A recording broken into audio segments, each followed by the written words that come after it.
Bismillahirrahmanirrahim. Assalamualaikum warahmatullahi wabarakatuh. Kembali lagi dengan saya, Maisyarah Rahmi Hasan, LCMA PhD. Ya, pada kesempatan kali ini kita akan membahas tentang bisnis syariah. Ya, kali ini kita bahasnya lebih detail yaitu kepada prinsip dan etika bisnis syariah itu.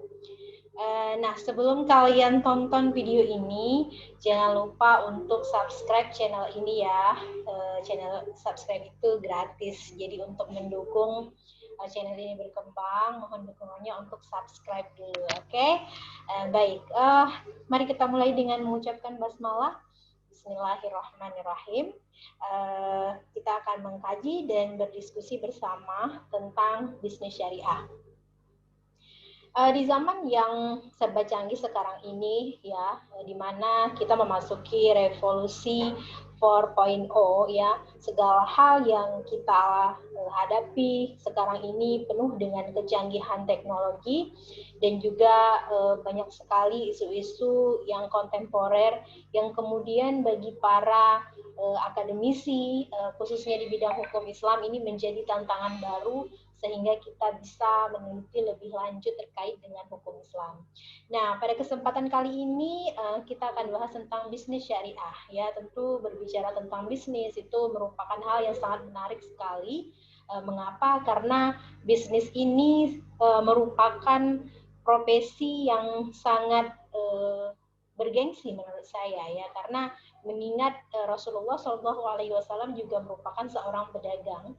Beliau merupakan pebisnis syariah ya, yang harus menjadi panutan dan rujukan kita semua sebagai umat muslim untuk melakukan bagaimana beliau berbisnis. Nah, itu yang harus kita amalkan di zaman sekarang. Maka bisnis syariah itu merupakan implementasi atau perwujudan dari sebuah aturan syariat, yaitu aturan Allah Subhanahu wa taala. Sebenarnya bentuk bisnis syariah itu tidak jauh berbeda dengan bisnis pada umumnya, yaitu dari segi memproduksi dan mengusahakan barang dan jasa guna memenuhi kebutuhan konsumen. Namun aspek syariah inilah yang membedakan mana bisnis ya syariah dan mana bisnis pada umumnya.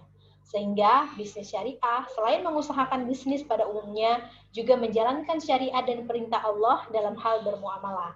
Maka untuk membedakan antara bisnis syariah dan yang bukan, maka kita harus mengetahui yang pertama itu dari segi ciri, karakter, dan prinsip bisnis syariah itu, sehingga keunikan dan keistimewaan dari bisnis syariah itu dapat kita amalkan sehingga kita mungkin banyak di antara kita bisa menjadi pebisnis syariah nantinya.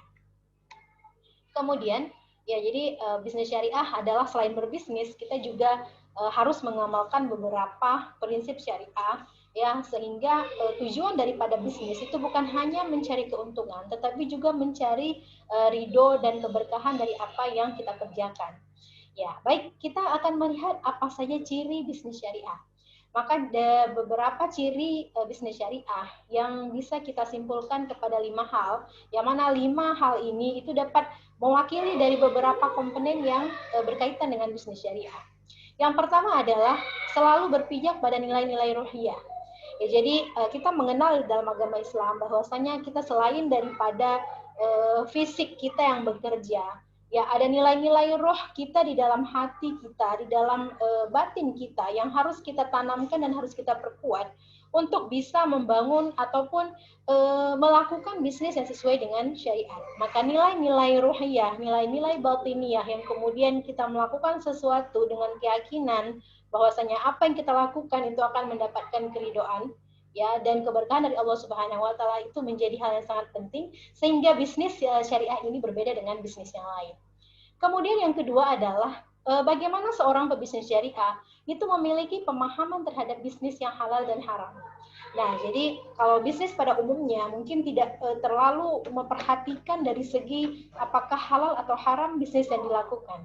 Namun menjadi titik yang sangat penting ya, sangat urgen, yang sangat mesti harus dilakukan oleh seorang pebisnis syariah itu memahami bahwasanya bisnis yang dijalankan yaitu merupakan bisnis yang halal dalam artian tidak menjual ataupun tidak bertransaksi, melakukan transaksi dengan barang-barang yang diharamkan oleh Allah Subhanahu wa taala.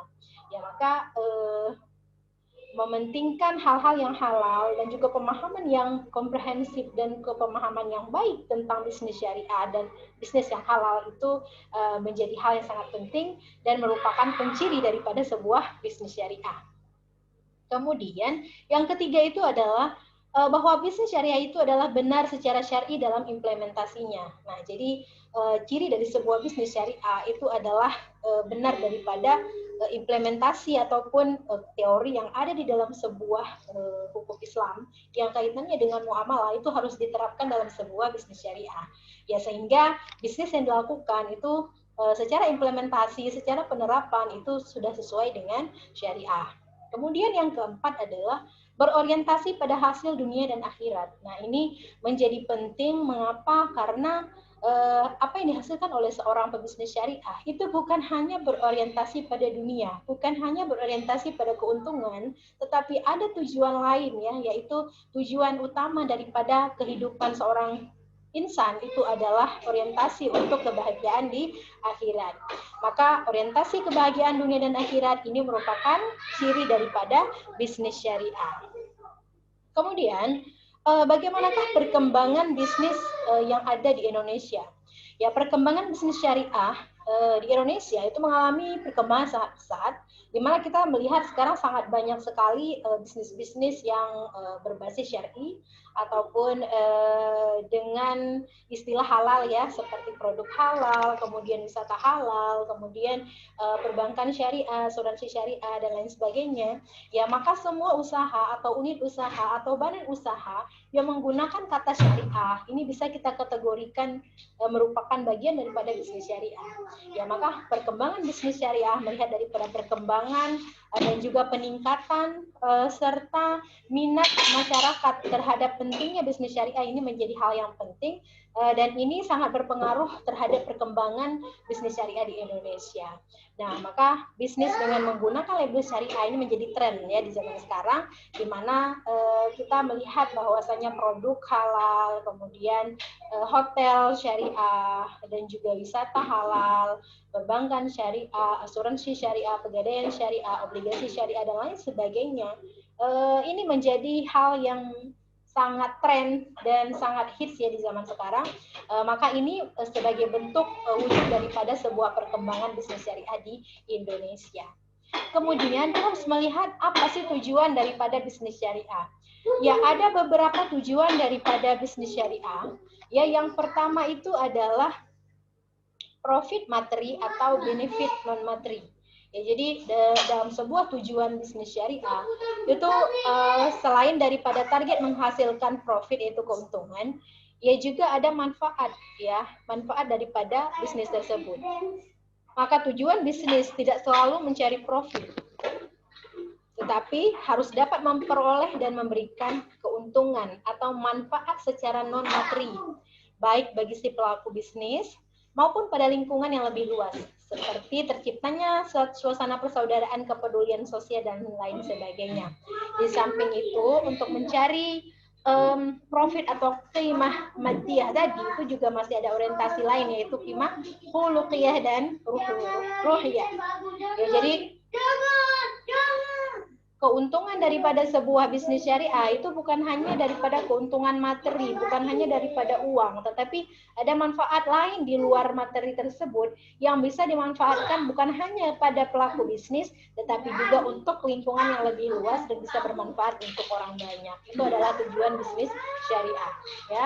Kemudian selain daripada itu tujuannya juga sebagai legalitas suatu usaha bisnis, yang mana menurut Abdul Hussein At-Tariqi dapat dilakukan dengan 7 syarat ya. Jadi legalitas suatu usaha bisnis itu dilakukan dengan 7 syarat. Yang pertama adalah kerelaan dari kedua belah pihak ya dalam melakukan transaksi.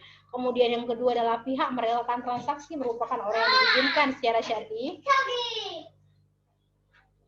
Ya, kemudian barang yang diperniagakan merupakan barang yang memiliki nilai sekaligus diperbolehkan diperdagangkan, dan barang yang diperniagakan itu adalah barang yang menjadi miliknya, bukan milik orang lain.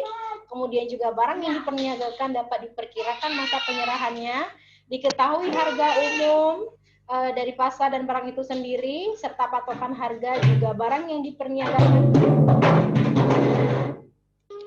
Nah, maka untuk mengetahui tujuan bisnis syariah tadi itu bisa diketahui dengan berbagai ciri ataupun tujuan daripada bisnis syariah itu. Ya, jadi selain daripada kerelaan kedua belah pihak, kemudian barang itu harus jelas, barangnya itu adalah milik orang yang menjual, ataupun barang yang boleh diperdagangkan, kemudian dapat diperkirakan kapan barang itu dapat diserahkan, serta harga taksiran di pasaran itu sesuai dengan patokan harga yang berlaku, serta barang yang diperniagakan merupakan barang yang dapat diidentifikasi ciri fisiknya. Nah, ini menjadi isu juga ya ketika ada barang ataupun produk yang dijual, tetapi barangnya itu tidak bisa dilihat, dalam artian hanya nominal saja. Ya, ini menjadi permasalahan yang kemudian berbeda pendapat apakah boleh melakukan transaksi pada barang yang tidak ada wujudnya ataupun tidak, ya. Kemudian kita lihat juga daripada tujuan bisnis syariah itu adalah mengenai kita harus mengetahui cara-cara haram dalam menguruk keuntungan, ya. Jadi ada berbagai bisnis itu memang pada umumnya itu adalah mencari keuntungan. Namun ada keuntungan yang kemudian apabila dilakukan dengan cara haram, ya, ini menjadi hal yang tidak sesuai dengan syariat. Maka cara-cara haram itu dapat kita lihat seperti keuntungan dari memperdagangkan komoditi haram, ya, kemudian keuntungan dari perdagangan curang dan manipulasi, kemudian keuntungan melalui penyamaran harga yang tidak wajar, kemudian keuntungan melalui penimbunan barang dagangan, dan juga soal keuntungan dalam bisnis tidak ada standarisasi, ya, baik bersifat minimal maupun maksimal. Maka kalau kita lihat dari penjelasan tadi itu, cara-cara yang haram itu adalah tidak diterapkan dalam sebuah bisnis syariah karena hal tersebut tidak sesuai dengan syariat Islam. Kemudian tujuan daripada bisnis syariah selain untuk mencari keuntungan juga adalah untuk pertumbuhan.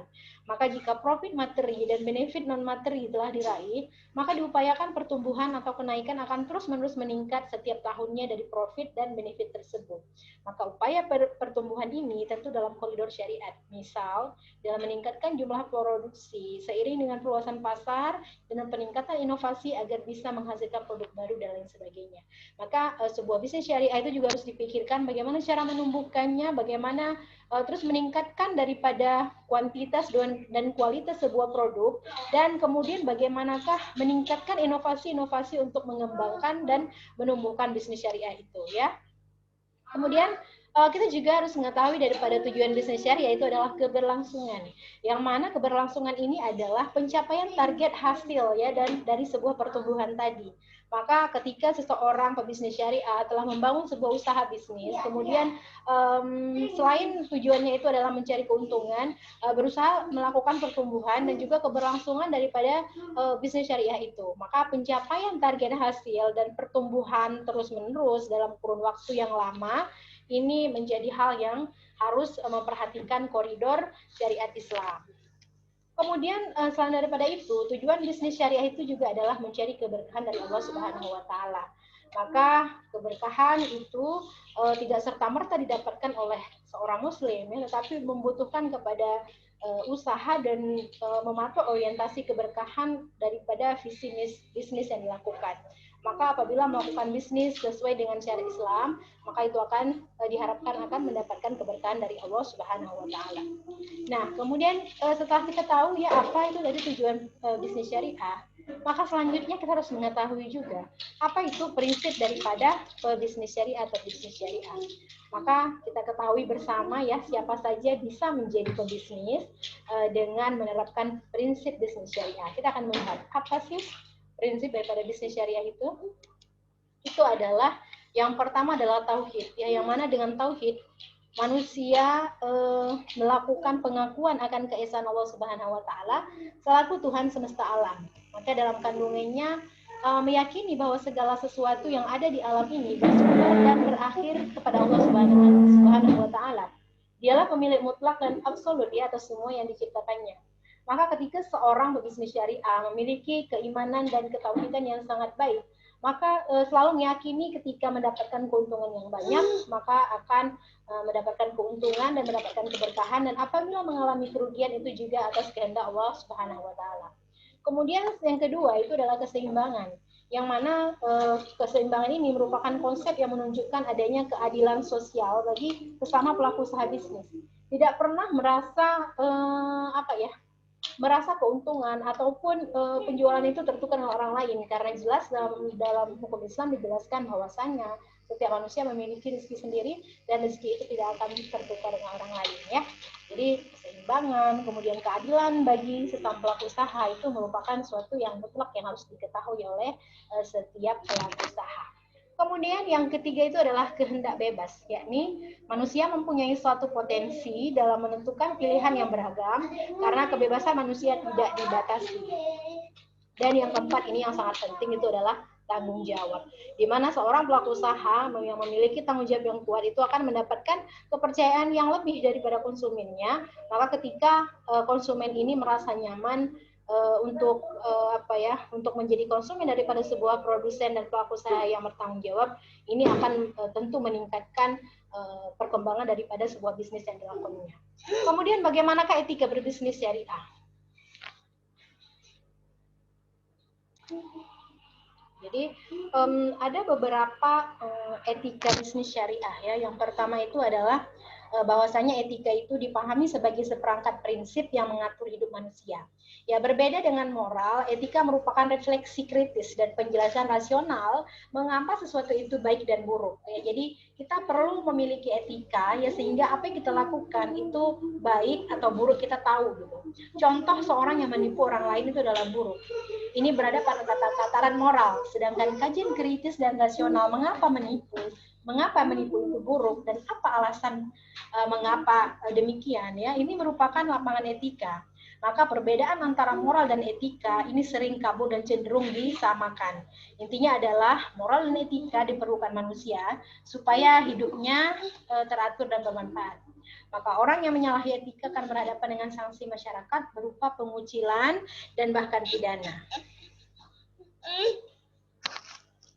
Kemudian perbedaan etika bisnis syariah dengan etika bisnis konvensional yang selama ini dipahami itu dalam kajian ekonomi terletak pada landasan tauhid dan orientasi jangka panjang, ya. Jadi ini yang menjadi hal yang penting yang untuk kita pahami bersama.